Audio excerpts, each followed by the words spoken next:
ونشهد أن لا إله إلا الله وحده لا شريك له ونشهد أن سيدنا ونبينا وشفيعنا ومولانا ومرجعنا محمدا عبده ورسوله الذي أرسل إلى الناس كافة بشيرا ونذيرا وداعيا إلى الله بإذنه وسراجا منيرا. أما بعد فأعوذ بالله من الشيطان الرجيم. بسم الله الرحمن الرحيم. ألا إن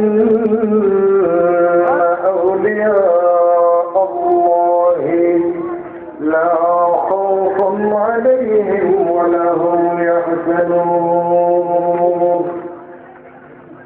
صدق الله العظيم وصدق رسوله النبي الحبيب الكريم. وقال رسول الله صلى الله عليه وسلم: ألا إن في الجسد مضغة إذا صلحت صلح الجسد كله وإذا فسدت فسد الجسد كله ألا وهي القلب. رواه البخاري كما قال عليه الصلاة والسلام: إن الله وملائكته يصلون على النبي يا أيها الذين آمنوا صلوا عليه وسلموا تسليما. اللهم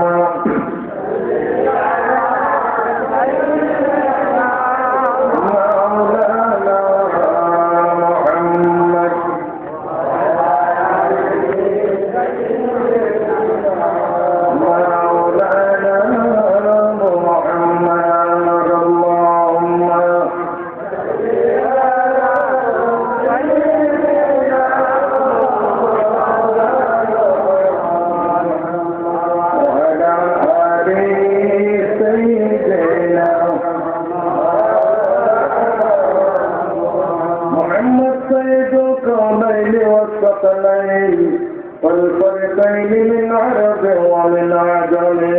اللهم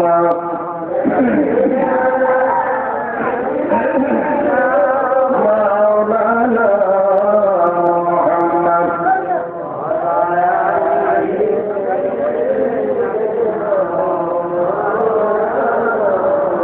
وحبيب الذي ترجى شفاعته لكل هول من الأهوال وقطعه بلغ العلا بكماله كشف الدجى بجماله حسنت جميع خصابه. أما بعد شوية بلدان مدينة غوثية درالية مفتي نور الدين جنگی مسجد العالی दस्तक सुन्निया मदरसा और सुन्निया academy complex के 12वां वार्षिक अधिवेशन मरहुम साबुल्लाह रहमतुल्लाह अलैहि और मरहुमा अमीना खातून के मरियम बीबी इफारे कबूल करके আজকের বক্তব্যে মাহফিলের সম্মানিত মঞ্চে উপবিষ্ট সভাপতি বিশ্বনন্দিত মুফাসসির কোরআন মুফতি আজম সুলতানুল মুনাজিরিন সুন্নিয়তে অখণ্ড প্রহরী সুন্নিয়তের কলম সম্রাট মুর্শিদে বরহক রাহনুমায়ে শরীয়ত ওস্তাদুল উলামা আল্লামা নুরুদ্দিন জঙ্গি সাহেব হুজুর কেবলা মাদ্রাসা আলী। আজকের প্রোগ্রামে আগত হযরত উলামায়ে কেরাম, পেশাজীবী, বুদ্ধিজীবী, আইনজীবী, কৃষক, শ্রমিক, ইমানদার মুসলমান, স্কুল কলেজ মাদ্রাসার ছাত্র বন্ধুরা, মাইকের মাধ্যমে আওয়াজ যতটুকু পর্যন্ত যায় এত অঞ্চলের গৃহকোণে ব্যস্ত থাকা ধার্মিকা অবলা সরলা স্বামীর খাদেমা আমার বোনেরা, আল্লাহ পাকের দরবারে শুকরিয়া জ্ঞাপন করছি যে আল্লাহ পাক বিগত বছরের পর এই বছর আমি গুনাহগারকে আপনাদের মাঝে সুস্থ শরীর আসার তৌফিক দান করেছেন। এই জন্য আনুগত্যের সাথে সকলেই জবান করে পড়ি আলহামদুলিল্লাহ।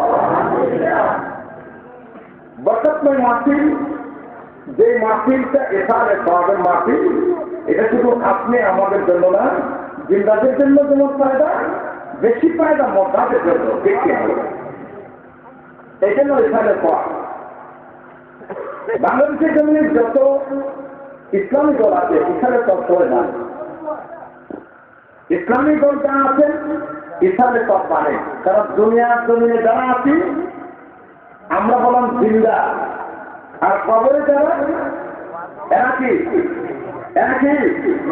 মুর্দা। তবে কবরে তারা জিন্দা, দুনিয়াবি হালতে লাগে।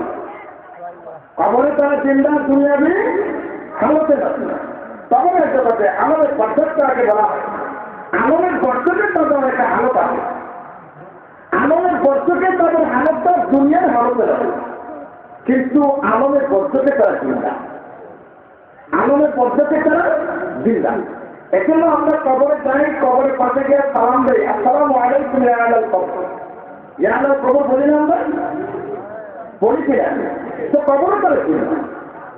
মুসলমান হাজিরিন, পবিত্র কালামে কারীম ফুরকানে হামিদ থেকে একটা আয়াতে কারিমা আপনাদের সামনে আমি তেলাওয়াত করছি।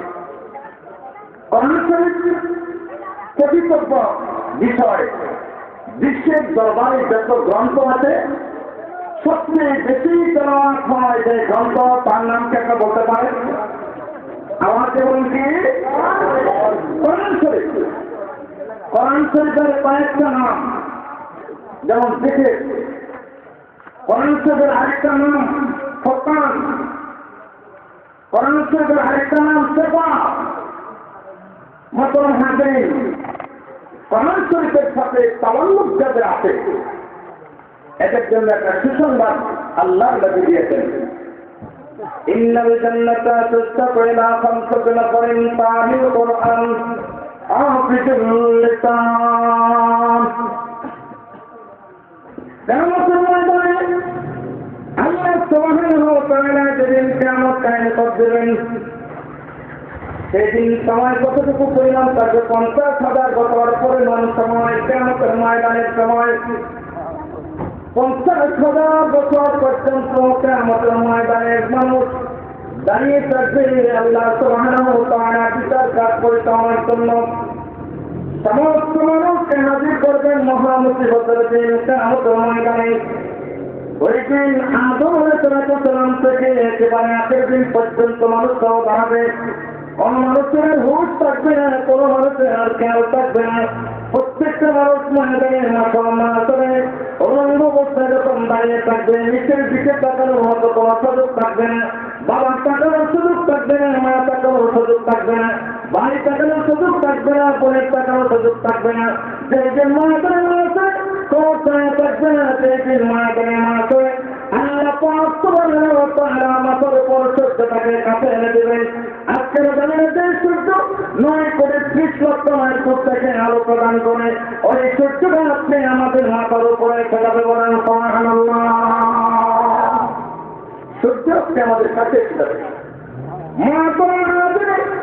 এই সূর্যের কাছের আলোতে গুনাহগার বেঈমান যারা কাফের মুনাফিক হয়ে যাবে, তাদের আযাব এর পরিমাণ হবে মাথার গাম পায়ে পড়ে পড়ে, কারোর জন্য হাঁটু হবে, কারোর জন্য কোমর হবে, কারো গলা পর্যন্ত, কারো কপাল হয়ে যাবে। এই মহা মুসিবতের দিন আল্লাহ পাকের দরবারে কোরআনে কারীম রোনাদের করে আফসোস করে আপনারা দোয়া করে প্রার্থনা করবেন, আল্লাহ তো ওই বান্দা বান্দীকে জান্নাতের মধ্যে পাবে, জান্নাতকে গৌরবান্বিত করে দাও। দুনিয়ার জমিনে যারা কোরআনের সাথে তাআল্লুক আর সম্পর্ক, কোরআন শরীফ তেলাওয়াত করে করে তাদের জীবন কাটিয়েছে, বলেন সুবহানাল্লাহ। বলতে আরে নবীরা হাফিজিয়া মাদ্রাসায় কোরআন পড়া হয় কিনা বলেন? এই এলাকার সারা বাংলাদেশে যিনি সুন্নিয়তের খেদমত করেছেন, শুধু বয়স তথ্য জীবন থেকে দেখেছি, এটা মুখের কথা না। আল্লাহ নবী নিষেধ করেছেন, প্রশংসা সামনাসামনি করে যারা তাদেরকে দোষারোপ করেছেন, স্থায়ী নিক্ষেপ করে তাদেরকে স্থায়ী নিক্ষেপ করার জন্য বলেছেন। এটা বলতেছি না, এই দেশের মানুষ সুন্নি জামাতের পদে পরিচিতি যাদের মাধ্যমে